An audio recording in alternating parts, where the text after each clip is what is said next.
Hi, this is James. In my last video, I showed you how you can use an acapella to create a remix of a song. This time, I'm going to give you some tips on how you can create a remix of a song when you have access to submixes of the main parts of the song, which are usually called stems. For the most part, when people make stems of a song available, like say for a remix contest or a commissioned remix, they will indicate the tempo and the key of the song in some sort of a text file. If you're using stems and don't have that info, you can use the same process to find the BPM that I described in the last video on how to remix acapellas. For this video, I'm using stems for a remix of the song Droppin That Funk by Badboyz of Breakz, which I was asked to remix.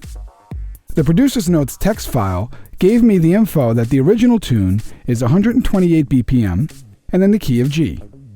I created a new song in Reason, changed the tempo to 128 BPM, and then imported all of the stems into audio tracks.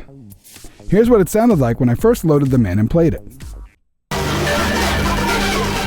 Kind of a wall of noise there, because obviously these stems are just loops of the individual elements and they're not full-length stems of the entire song, which might be the case sometimes. Since this is an EDM song, the only parts I'm going to be working with are the bass, the melody, and maybe some vocal parts. After listening to each part soloed out, I decided that I was only going to use a few elements of the song. I wanted to use some parts of the vocals, a section of this Rave Dominator track, and lastly, to create my own sound using a sample of one note from this Rave horns part. The first thing to do was to get the parts to the tempo that I wanted to work with for my remix. And since I decided I was going to do a trap rave big room style remix, I chose 140 BPM.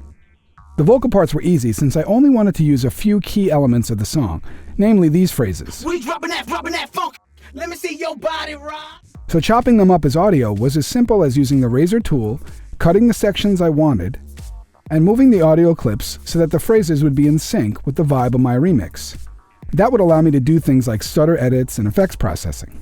You can hear some of what I did in the final mix in this section here. The main theme from the original mix that I wanted to highlight and tweak out was this Rave Dominator part. I liked a few elements of what was played originally, but I felt that keeping the original phrasing exactly the same was going to clash with the beat that I had programmed for my remix.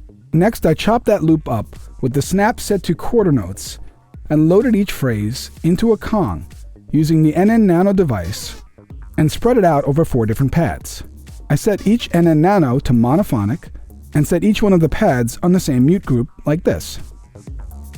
That way they would not play simultaneously, but would cut each other off if they were played. This allowed me to freak the pattern a bit and come up with my own new phrase by playing it like this. I also wanted to have that same set of samples assigned to the 4 pads just above those, but playing an octave lower, which would play the samples back at half speed and an octave below. This combination of 8 pads allowed me to really vibe out on a new pattern, and the result was this pattern here.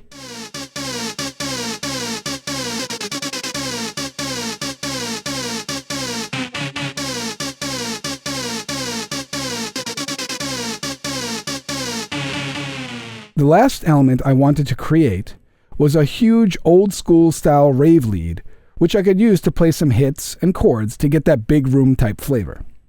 I liked the overall tone of the sound used in the Rave Horns track, but I wanted to play my own melodies. By listening to the track, I found a section where there was a note isolated and long enough that I could use. I chopped it up using the razor tool and then selected bounce clips to new samples. I used the sample editor to set the start and end points and add any fades that might be needed, and then loaded it into an NNXT. To make sure the sample was set to the correct root note, I right-clicked on the sample here and selected Set Root Notes from Pitch Detection. Now I was able to play that sample as a polyphonic sound all across the keyboard, and I came up with this main theme.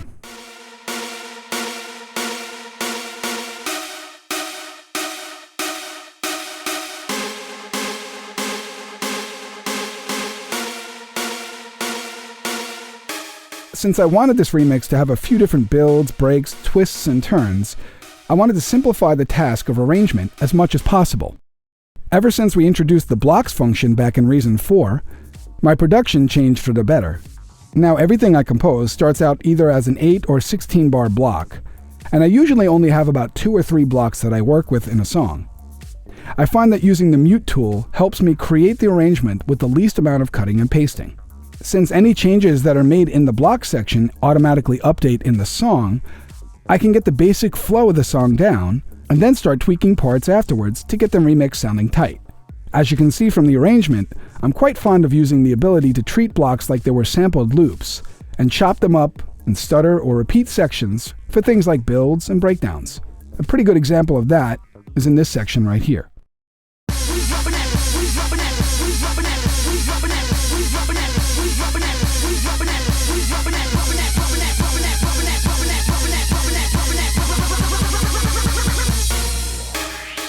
The icing on the cake was using a few fun rack extensions to get some ear candy in the mix.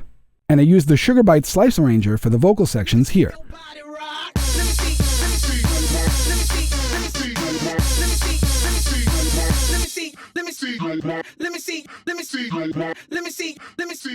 My new favorite mastering setup also uses rack extensions, and it's a custom patch where I use 2 soft tube FET compressors, which have been set up as dual band compression using an M-class stereo imager for the band splits, then merging and sending back into the insert effect return on the master, with the master bus compressor side-chained to another band splitter from the control room outputs. And then the master outputs are routed into a soft tube Trident A range as the final EQ sweetener, then fed into an M-class limiter just before it goes to the final output device. I know that sounds like a lot, and I'll get into how all that works and sounds in a future video. But if you have any questions or comments, or just want to say hi, you can reach us via email at productspecialist@propellerheads.se. See you soon.